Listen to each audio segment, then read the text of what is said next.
Hello and welcome back to Greg's Game Room. Now, if you know anything about these arcade 1-up systems, you know that the original spinner in the Atari 12-in-1 and the Asteroids system, the spinners were not that great, so there are a couple solutions to fix that, and one of them is Glenn's Retro Show spinner, which goes for about 50 bucks. Or you could do what I did and make a snap decision and get the official arcade 1-up replacement spinner, which comes in a little teeny tiny box like this. I was a little surprised that the box was that small, but here it is. As you can see, it spins very smoothly and it looks like the original spinner, which is kind of the reason that I didn't want to go with Glenn's, because it makes it look non-stock anymore. So yeah, here's the original board. As you can see, it doesn't really spin that good. It stops.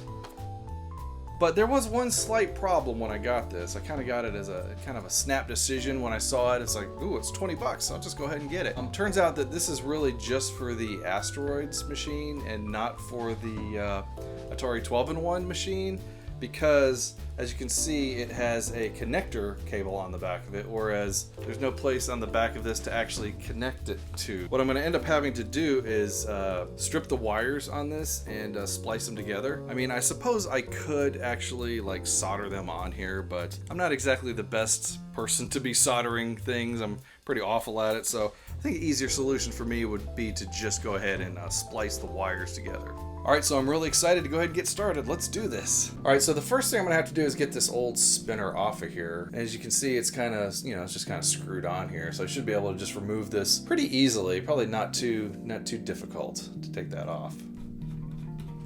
Which, come to think of it, I've actually taken this off before because I had to add the pennies in here to weight it down. I guess I can recover my money that's in the spinner. Yeah, and I also taped this down, as I remember, so that it would connect a little bit better, but I guess I don't even really need that anymore. That's terrible. Man, it's kind of hard to get a good angle to show you what I'm doing here. But basically, whoop, I'm just taking this apart. Okay, so now we just got a nice round hole there. And here's my old spinner with the pennies that I put in there. So happy to be able to recover this money again. Maybe it'll actually go towards the payment of the new spinner that I bought. Now I'm assuming that these colors on these wires here are gonna match up with these same exact colors here. So I should be able to just splice this in here and have it work. Pretty simple. Not a whole lot to it. Let's go ahead and just cut it with the wire cutters here. The big moment. This is the big moment. Okay, there's no turning back now. This thing is done. Alright, we got our first 4 wires stripped. And it's so delicate. It's so very delicate. So you have to be very, very careful. Very, very careful with it. I am by no means an expert in any of this kind of stuff. Just your everyday guy, just kind of doing things like this. Look at that. See how terrible that is? That strand is loose, so now I gotta twist it up. Get in there. Stay together. Stay with your group. Alright, now I gotta cut the wires here too. Kind of sad that I'm gonna lose this connector here, but what are you gonna do? Alright, here's the second moment of truth. I'm gonna cut it pretty close to the connector as I can so that I have as much slack as possible. There we go. There goes the connector. Dang it. Alright, now that we got this done, let's go ahead and get these connected to our existing wires here on the board. I find the easiest way to splice wires together is to align them side by side like this. And then what I do is, so that the wire is still a continuous wire, I'll bend it backwards like this, so that it's all still one continuous wire, and then I'll just wrap this with my electrical tape. Now that I've got these all together, I'm gonna go ahead and just tape this together so that they all, stay close and not all tangled up. These wires are not stuck together, so they would just get caught up in all this other mess. All right, so now we got to figure out how to get this part back into this hole here. So first thing I'll do is I'm going to take this piece off here. Okay, that's just the cap. Hey, it fits. it fits right in there, so I don't have to do anything. Of course, I will have to line up these holes here, make sure that they're lined up, so I'm presuming like that is probably going to work for me, something like that. We'll go ahead and hook this in just like this. Only thing I should have to do then is just put the cap on it. Also, there's a huge difference in this spinner than the other one. You can see it's using a flywheel style spinner, which is kind of similar to the old ball mice. So I'm thinking this is just going to be 100 times better than that other spinner. There we go. All nice and mounted in there, good. All right, there we go. Hey, look, you can see my phone. All right, so now we just got to put this on here and should be good to go. Just clips on, it doesn't really, it's not really holding it there. Yeah. Look at that. Yeah, that thing spins forever. And you can see my light too. All right, well, there we go, all set. Now we just have to get this thing into the Arcade 1-Up again. Now, if you watched any of my older videos, you've known that I've gone ahead and hooked the Arcade 1-Up PCB directly to the bottom of the control deck so that I can just swap out my control decks whenever I want. It's nice in the sense that you can do it, but at the same time, it's also a little dangerous, and I'll say that because this wire that they use here is so delicate and it doesn't always make a very good connection, so I haven't found a good solution for swapping the boards out. So I've basically just left my Raspberry Pi homemade board in there for the last couple of months, but this will be the first time I've hooked this back in a while, so let's do it. Alright, remember this? This is my custom control deck that I went ahead and built a while ago. Haven't really done a whole lot to it, added these really lame labels on there, but that was basically it. So I'm going to go ahead and take these screws out and pop this this control deck off. Alright, now here's the reveal. This is what it looks like underneath my control deck. Look at that big rat's nest of wires. I never tied them up or anything. It's just a big, huge mess. Look at, there's my controller right there. I didn't see a need. I didn't really see a need. The cool part about this deck, the way I've got it set up, is that all I have to do is disconnect the USB right there, and I can just take the whole thing out. So here's the insides of my Arcade 1-Up. Here's my Raspberry Pi sitting over here. This is my LCD controller board.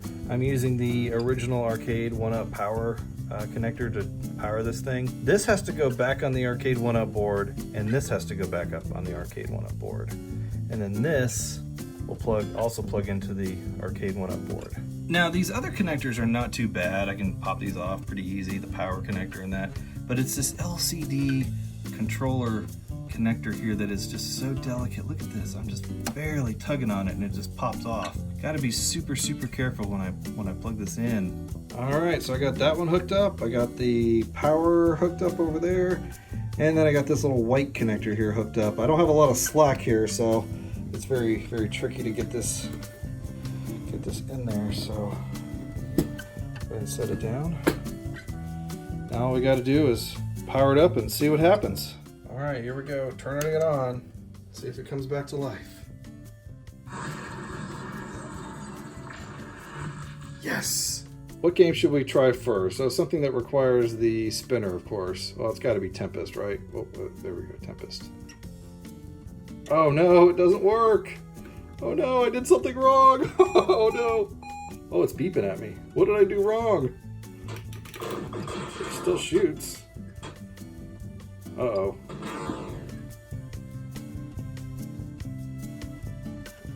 Alright guys, it's been a couple of weeks since I was working on that video. Honestly, I got a little discouraged and I kind of decided to take a break from it. But I did end up getting a control board from Glenn Planamento, and this is his little 12-in-1 interface board so that you can hook up to his spinner into the 12-in-1. And I don't know, I just on a lark thought I'd get it. It's like 12 bucks. What I ended up doing is this cable here is what used to go to the spinner, and basically don't even need that anymore. I just cut it out. And then this cable here that's coming from that new spinner that I originally hooked into this cable, I just went ahead and hooked it straight into the little board here, and I keep pulling this out. Unfortunately, I cut off the connector and I lost it, so I had to use these little connector thingies here to to get this to hook in here, because I'm really bad at soldering and I just decided I wasn't going to do that. So basically you take this end here and you hook it back into the, I guess this is more like the controller board for the Arcade 1-Up board. This is where all the buttons and everything interface into, and you plug that into right here. And then from that, you would take the cable that's coming off the spinner slash trackball. This is the trackball right down here. And you would hook it into here. And I think if you had another spinner, which would be Glenn's other spinner, you would hook it into here. So what I did was I took these cables, and again, I had to splice them back together again. Just gonna plug them into that. And I found out that these don't stay plugged in here very good, so I'm just gonna tape them down. Now, what you wanna do is just follow the same color cables that's already on here. So we're gonna go in reverse, red, black, yellow, and white. So these two should match up perfectly. It fits on there pretty good, but it's gonna fall out if I don't do something to keep it from slipping loose. So I'm just gonna take a little bit of electrical tape. And yes, this is electrical tape, even though it's white. You can get multiple colors. And this is the Greg way of doing things. This may not be approved by certain other people, but if you don't cut off the connector like I did, everything would be fine. There we go. One sloppy cabling job that you'll pretty much never see. Let's go ahead and turn it on. We'll see if it works this time. Well, at least we got a screen. Yes, it works. Finally something works. Trackball still works. Spinner works. Oh, look at this. Check this out. I'm gonna spin it really fast. Yeah. It's just gonna keep going forever. Slight bit of lag, but still a lot better than it was before. I mean, look, I can just spin this and die. See, that's what happens. Okay, let's do Major Havoc. That one uses the spinner.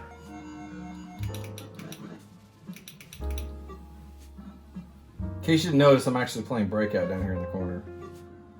Oh, it didn't want me to play Breakout anymore. Okay, now I'm shooting. Response is pretty good.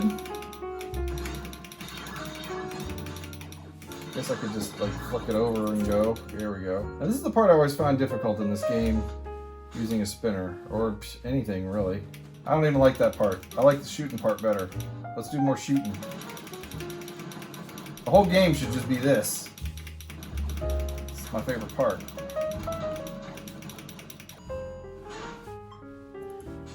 Go, run fast.